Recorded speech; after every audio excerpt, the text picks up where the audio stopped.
Presenting Phonological awareness intervention. So what is phonological awareness? Phonological awareness is the ability to pay attention to the sound structure of language that helps with sound syllable association. Phonemic/phoneme awareness, it refers to the higher level of phonological awareness of individual phonemes within words.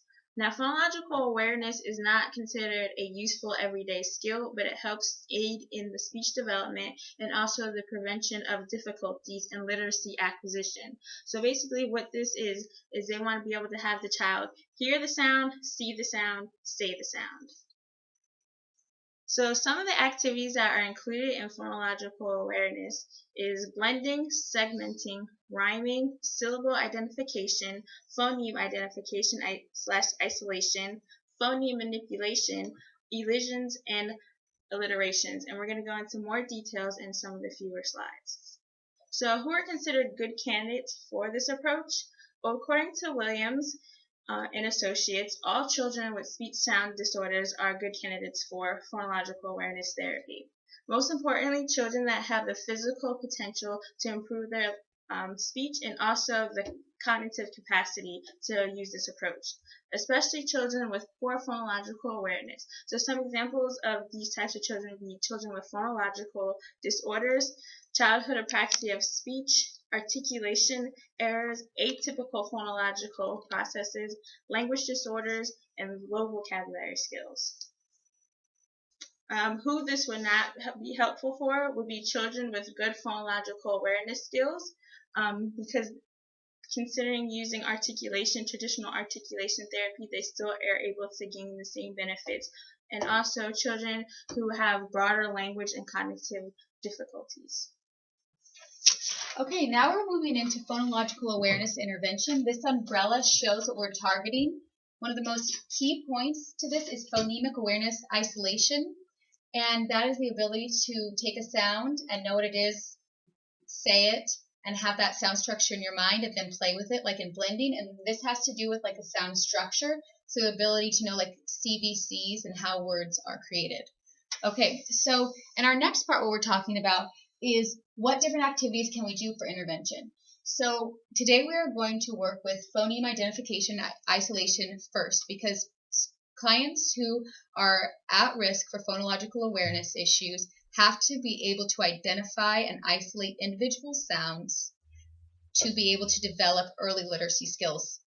And so that is what we will target first, and then we will take those phonemes and we will manipulate them, and then we will blend them, and then we will segment them and work them in different structures. So we're going to go into our first activity, which has to do with isolating the sound. So you will notice that the client will identify the sound and also produce it, because when a client produces a sound, it helps build phonemic awareness. I am the client, and I'm the clinician. Christy's the client. So we are going to use the book by Dr. Seuss, One Fish, Two Fish, Red Fish, Blue Fish. So what I want you to do is every time you hear the sound, it's going to happen at the beginning of a word, I want you to take a fish, make the sound really nice, and put it over there in our little box. Does that sound good to you? Okay. All right, great. This one has a little star. This one has a little car. Say, what a lot of fish there are. Good job. Some are sad, some are glad, some are thin, and some are fat. Good job. You caught that one. Some have 2 feet. Not quite. Good job.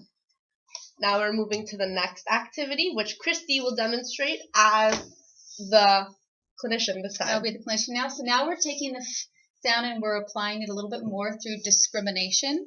So, okay, here we go. How are you today? I'm doing good. Will you help Francine go on an adventure?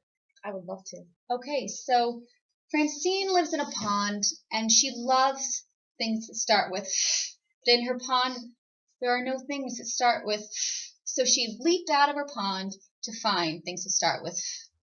So today you will have two options. Something that starts with a f sound, something that starts with a f sound. So will you help Francine out and pick things that start with f? So when you see it, will you choose it and then say f? Okay. All right. Francine jumped out of her pond and she saw some paints and she saw flounder. Who do you think Francine would want to go with her on the rest of her adventure? Flounder. What does flounder start with? Nice job. Okay. I think Francine wants more friends on this adventure, or more things. Do you think she'd want to take her pack or Flipper? Flipper. Nice job. Flipper starts with what sound? Great job, Christine. Okay. Francine is having a great time with her friends on her adventure of...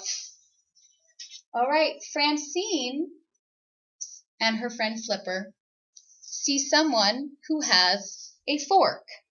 Do you think Francine would want a fork or peas on her adventure? Peas. Almost. What does peas start with? What sound? Pa. Pa. Pa. Pa. Fork. Fork. Nice job. What does fork start with? Great job. Okay, so that's those are some activities for that. Then we can take this and manipulate it in different ways and put it into different word structures. So now we're taking this concept and we're going to use the word fish to show how this can build. So we're going to do phonemic segmentation. Christine, what sounds are in the word fish? Ish. Nice job. 3 sounds. So now we're going to take our 3 sounds. We're going to put them in order.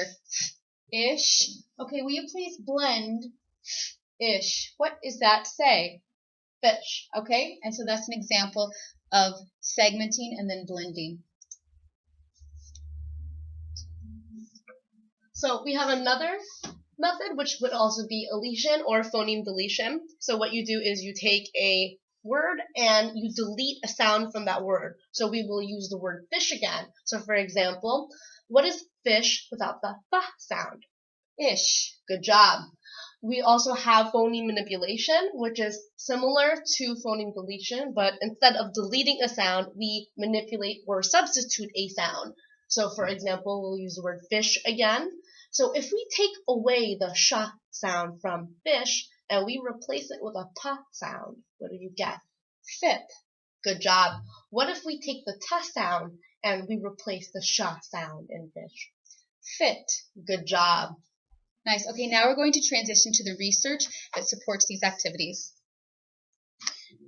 Alright, so some of the research we found included Gillen 2000, which was conducted by Gail Gillen, and it was a study done on the basis that children with speech-language disorders have limited access to mental representations of sounds and therefore struggle with encoding and decoding written language.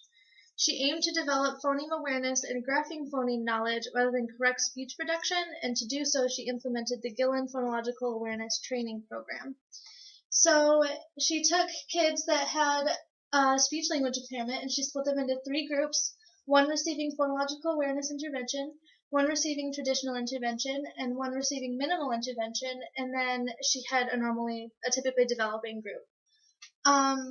They were assessed on their literacy performance, their phonological awareness performance, and their speech production. And all children that received intervention improved from the baseline measures, and the children receiving the phonological awareness intervention scored equally to typically developing peers, and higher than those receiving other treatment types. So this graph is showing the phonological awareness intervention, their improvements on reading measures, and that's the phonological awareness intervention group. This is the typically developing group, and you can see that after therapy or post-treatment, they were equal, and this was the minimal intervention group, and this was the traditional articulation therapy group. In the next study Gillen conducted, she wanted to test the phonological awareness intervention and